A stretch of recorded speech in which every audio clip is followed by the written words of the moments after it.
although with a couple of Americans in the field. You would think 3 Americans in total, by the way, in Saliba, Lee, and Coleman. That would be where the fellow American is directing his support. Ace-9 here for Saliba. Normally ace-9 offsuit with a chip advantage, pretty reasonable open from under the gun, but we're 9-handed right now, and Justin is only 3rd in chips. I think it's a good fold.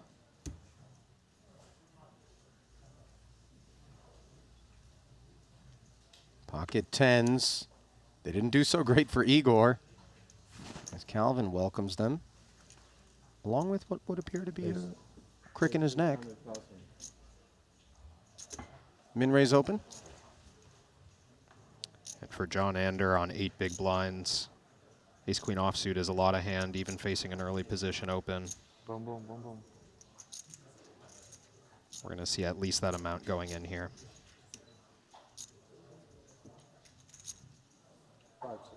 Ace-queen off. All in. All in. As good a hand as Vainas says he could hope for. Not going to be patient any longer. 3.2 as a jam. Another 2.4 and a tickle required of Calvin. He does make the call and will be delighted to be in front. But when he is in front, he expects more often than not it'll be versus 2 overcards. So you can see the equity. 43% for Vainas.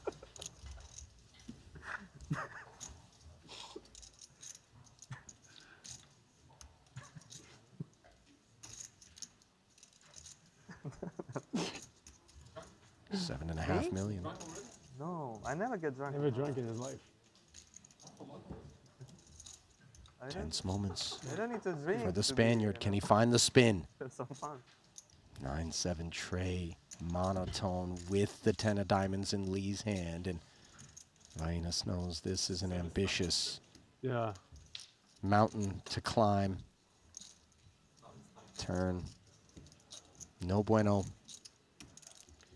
Is there a non-diamond ace or queen available?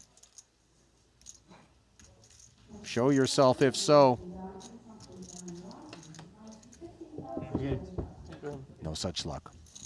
And for Vainas, he will deliver the remains of his tokens to the right as Lee will claim the first pelt of this final table.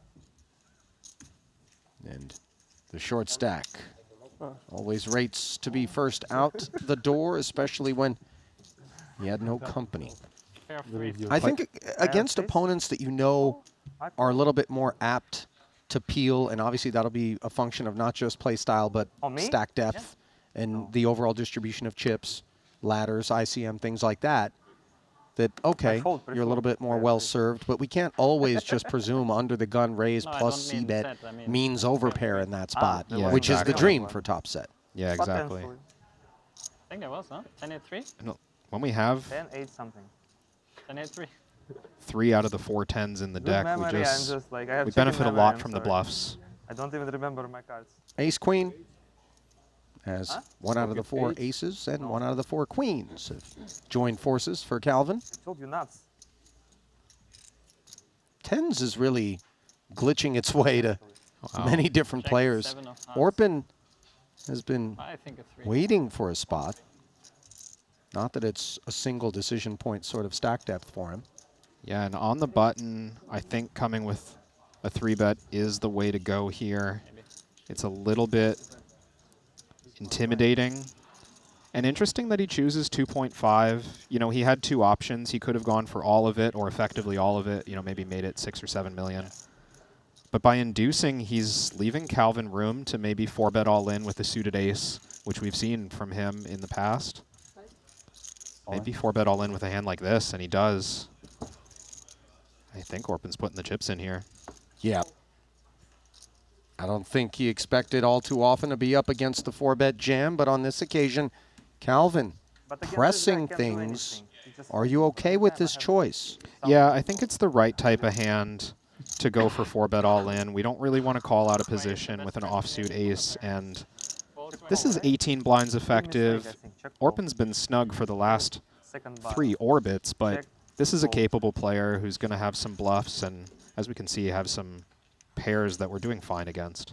Well, the deuce 4-5 board in a 19.8 million chip pot, which is going to be good for the chip lead regardless of what direction it goes in, does threaten the pocket tens. And the queen is the road traveled at present for Calvin Lee to break the heart of Orpen Kisacikoglu, who was far from the leanest stack at the table. Can he find the 10 for justice? No. And the GG's issued as Orpen popped his head up out of the sand just once and got whacked. An unanticipated 8th place finish for the man who was 5th in chips in that spot. And Calvin Lee's aggression rewarded. If on the sly, I snuck into the Club WPT Gold Streets, but from somewhere where it was, quote, prohibited, Because he looked at the screen. and then I spun it up into something, I would then be voided? Is that the idea? Again? Potentially, yeah. At your own risk. That's like when you oversell and then you make a deep run in a tournament. Oh, no. It's negative EV, I guess, you know. You don't want to register for a poker tournament I think and he's not be able to protecting, I think. produce identification if you were to win it that proves you're of legal age to gamble in that casino. Spot where like it's still a fold. You know what I mean? Then, yeah. No, very close. Things to So we consider, can by ask- the way, for no, we those in the agree to ask margins. and then- Different, Yeah, okay. But Lefrancois, Yeah, but you have not to feeling in the know, like, margins. King wait, Jack, but, min raise open. Raise. all in Tens, once again, paying a visit. 1.8. Oh. Calvin was engaged in conversation here. Oh, this is curious. Did just he not saying see raise. the... I don't think he saw the 1.2 from Pascal. Fedor just pointed it out to him, and that might entice Fedor to get into the pot right now with ace-8 suited because he thinks Calvin has his cutoff range. Boy, he avoids it, but you're absolutely right. There's so much meta in these situations. Filatov with a couple of threes did not hesitate. It's back around to Lefrancois. Now, he observed the same thing. Obviously, another 600 is not going to be enough for us to step away, but is the fact that our opponent didn't realize that they were 3-betting and under the gun open, making us think a jam is optimal? The answer is yes, and Lee wakes up with a real hand. Yeah, Pascal, I think wisely just taking the approach of I'm going to go all in with everything right now because I'm doing great against a cutoff range and I can get some folds. You could have But Calvin, King 10. very high up. I don't think there was any malintent there. I think that was a genuine misclick and he just happens to have a premium. That's a goofy one. You heard.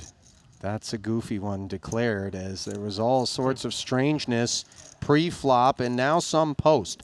Queen Jack 9 puts King Jack in the lead. But Lee, open-ended, would welcome Pascal to make kings up here. Oh my. We didn't clock the turn, but it was an 8. Lee in the lead. And now Pascal needs Lee to make a set. And instead, Lefrancois showered and potentially taking that spot, Kevin, courtesy of a misclick by Lee, which obviously was genuine. I think Yeah, that's Pascal No. We feeling said, frustrated right we would, now, like we he would got ask if it's gonna show. dealt out of this tournament by the misclick of Lee. No, but is it no, but we would ask the members if he's gonna show or not, right? Yeah. Was there some kind of wager at the table around whether Igor was telling the truth or not? I'm struggling to follow the conversation between there's- Calvin and Fedor right now. Yeah, there's so many things that they could be trying to unpack as well. And I agree, it's mildly ambiguous. Coleman, by the way, did concede to the 3-bet a moment ago. He now finds himself in the big blind. Calvin exercising his might. Pardon me. 10-8 suited, pocket 9s. Igor, from what we've seen in other hands, tending to play this kind of spot like a call. He's got 26 big blinds. He doesn't want to put all of them in with nines, especially with a few players behind. Saliba, Holtz, and Coleman all shorter stacked than Yaroshevskyy, by the way, who's got 11 bigs more than fourth place Saliba. Coleman here in a really ugly looking spot once Igor has called. He's going to know that there's absolutely no fold equity on a jam against Igor's range. Definitely Calvin, but not Igor, and I think wisely choosing just a flat with sixes, which would normally be all in for just 8 big blinds. Well, look at this board that greets Coleman, by the way, after that big blind defense, taking things three ways. 5-3 deuce gives him an overpair and a gut shot. Note, by the way, that Calvin has a flush draw. Yaroshevskyy with the overpair, and the stage is set for pyrotechnics. Yeah, Coleman may be thinking about leading the flop for a moment, but I think, again, deferring to the strength of Igor's flatting range here in the cutoff.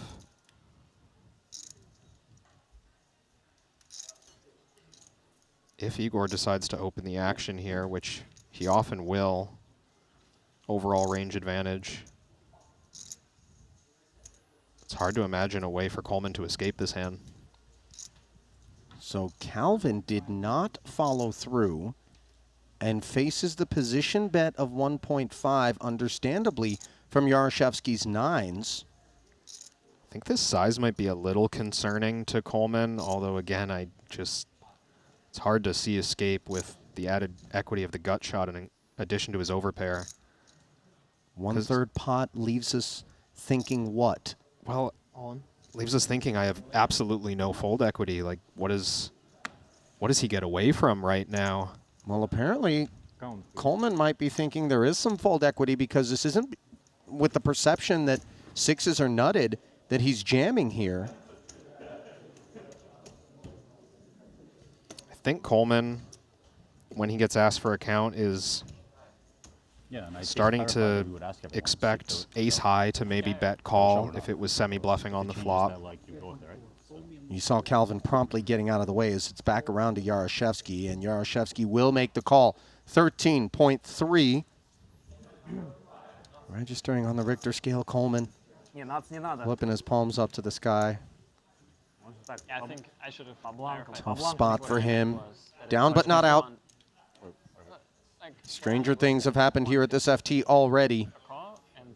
Consider that Yaroshevskyy is only in his seat because he found a queen on the river for a set. Granted, he had other pathways.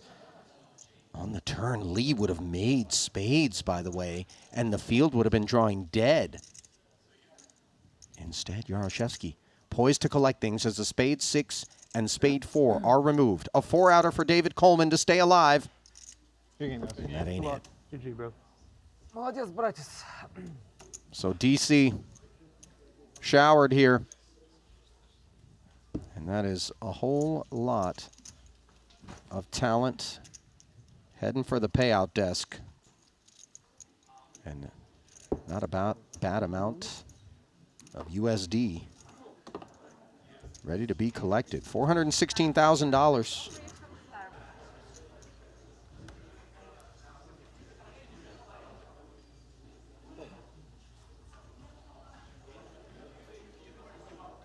Я выиграл у Федора флип. Jack off. 1.2. Ace-9 suited for Calvin in the small. Calvin currently overwhelming chip leader. Definitely should be playing this pot. And I'd like to see call in general. I think our hand is too good to try to use as a 3-bet bluff. And certainly too weak to put in a whole lot of chips. Fedor's going to think about this one. Filatov known to get a little out of line. Open raising in the cutoff could be a weak hand. Calvin Lee in the small blind chip leader can definitely play a lot of weak hands. So Fedor wants to see one with the offsuit ace.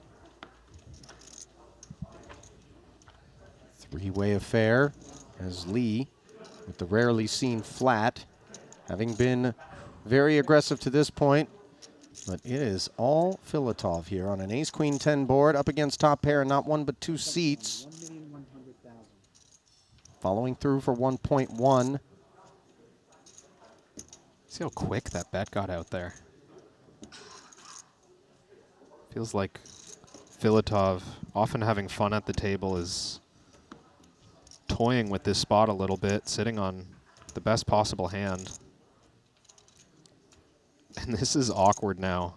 Well, do you tend, in terms of the pace with which he delivered this c-bet, to range someone away from the nuts in a spot such as this because it feels just perfunctory? I think it's common for that to be the case. It's like, oh, this is me, ace-high board, let's just toss one out there, right? Maybe you see people posture a little bit with the first nuts, and Filatov flipping that type of read on its head here, just playing fast. Now, with c-bet and call in front of him, Fedor's ace-6 does kind of lack pathways to spots where it's doing anything other than being a passenger. Yeah, we've seen top pairs in multi-way spots just folding right away. Fedor may be thinking, especially with how short he's playing, that he should get the chance to realize his equity more often. Closes the action. Another 3.3 in total delivered to the middle. Now Filatov locks things up on the turn.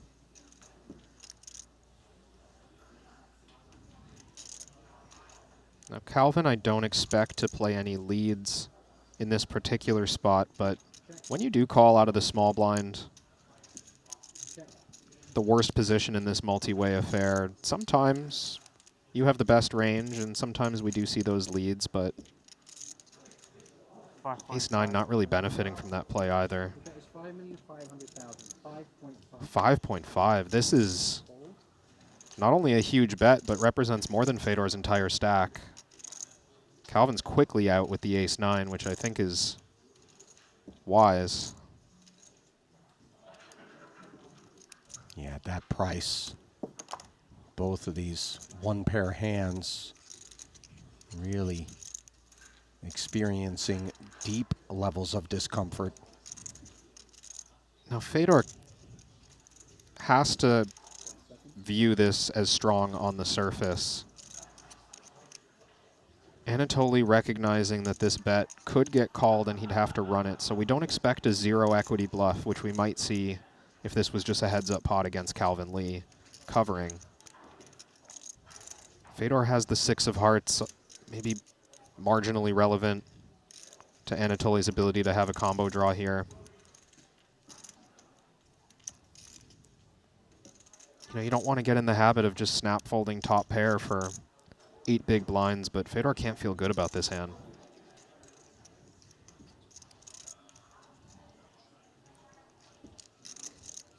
Taking his time just to examine what sorts of combinations this ace-6 is doing all right against. But it is seeming increasingly difficult, especially given that this wasn't a heads-up pot grab, to identify what exactly Filatov holds that ace-6 beats. Yeah, just at face value, we have to view this as strong. Filatov bet 2/3 of the pot into the chip leader in addition to Fedor. Just that play alone needs to arouse caution.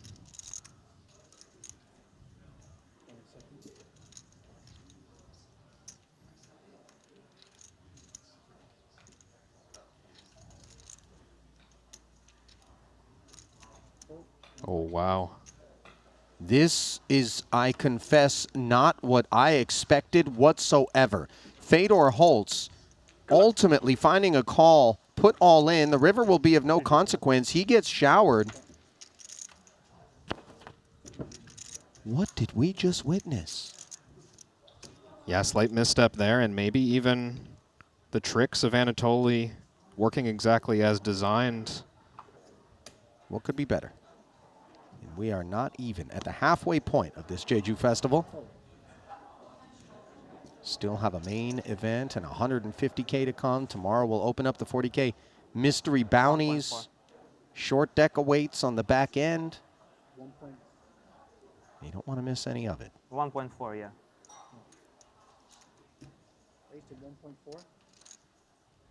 So Anatoly going with about a 2.5 big blind raise into Saliba's 18 big blind stack. One of those marginal hands that he wants to take post flop instead of open jamming. Well, Filatov was dominated pre, but finds a 5 for the lead. And again, playing with a blistering pace as he delivers 1-6 as a follow-through. Saliba does have 2 overs and a spade working. The 9 interacts. Yeah, even for this increased size, almost half pot on the flop.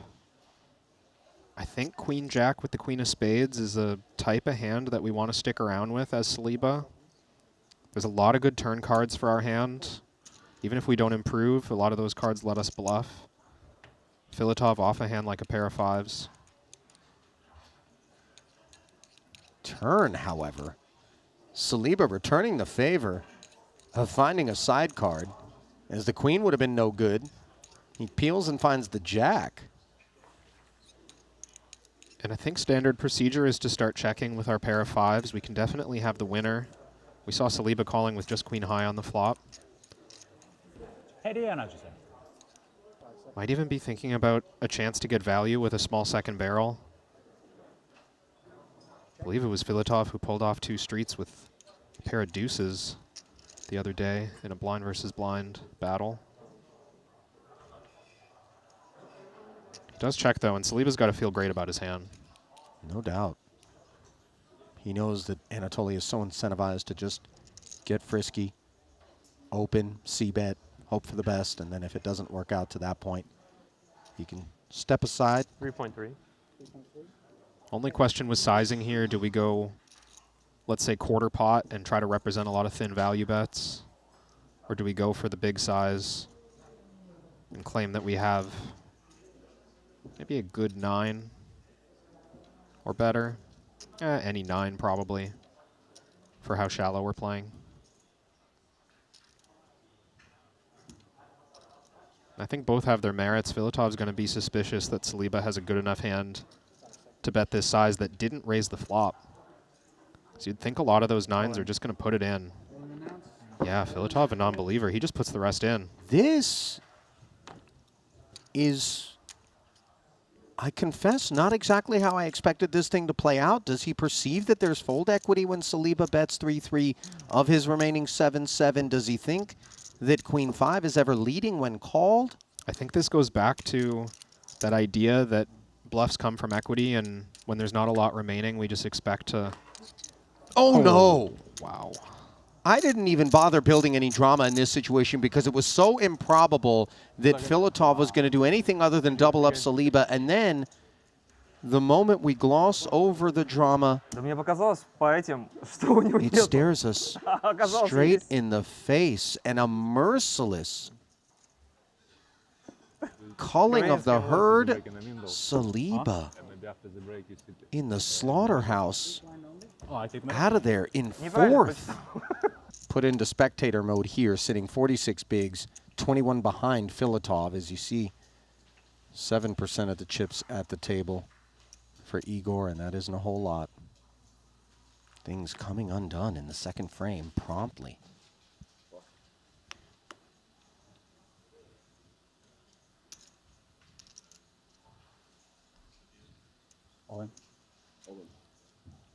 Just 8 big blinds effective for Igor. Oh, and he snap calls with King 10 offsuit. Calvin producing the ace. And this is a potential 1-2-3 jab, jab, uppercut that we're bearing witness to here, unless the dog can come up with a win. 42% is Yaroshevskyy here. All his chips in the middle. 12.4.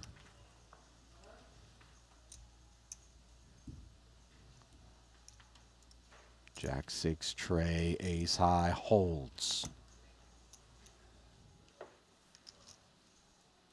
The quiet mantra in Igor's mind, centering around a king or a 10, being produced on the turn. Instead, it's a 9, but equity acquired in the form of the queens with the gut shot. Will Igor get a reprieve? He shall not. Good luck, guys. An ace on the end. Calvin Lee makes top pair, and you can just feel the deflation on Igor Yaroshevskyy.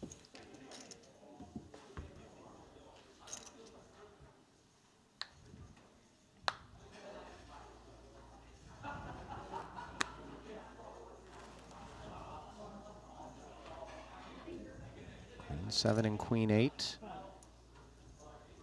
Advantage Filatov. More from the button than the pip. Now he does come with limp, a little bit of control to Filatov's button strategy. I do think it would have caught my attention if he raised this one. Only 23 blinds effective, very medium strength hand. Definitely wants to limp in theory. King 9-5. Both parties check promptly. Board pairs on the turn.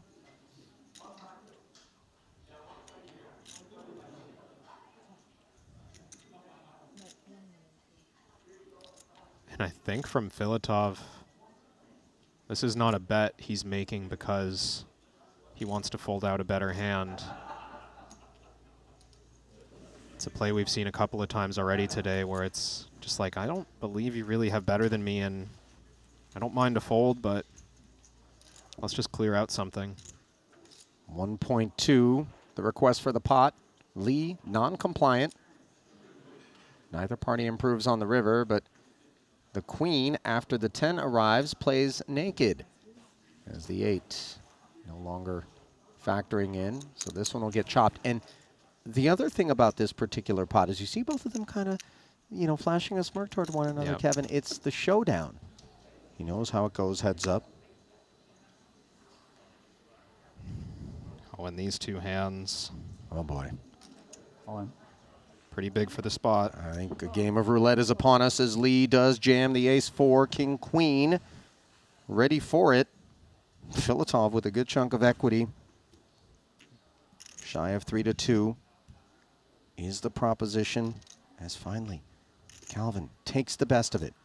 29 million would be a much more welcome amount to operate off of, but this is unwelcome. King 9-8, top pair for Filatov, and despair for Lee.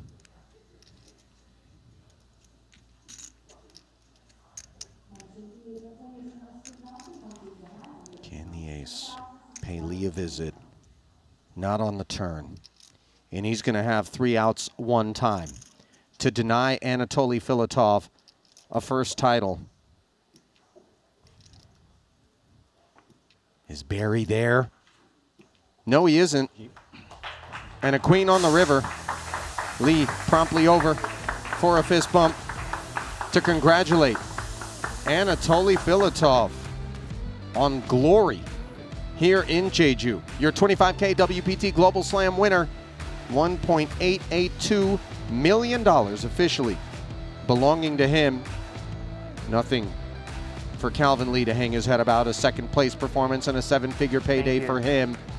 And genuinely not a player in this room that would have found a different I'm outcome not going anywhere. in his That's seat. not very- How are you doing?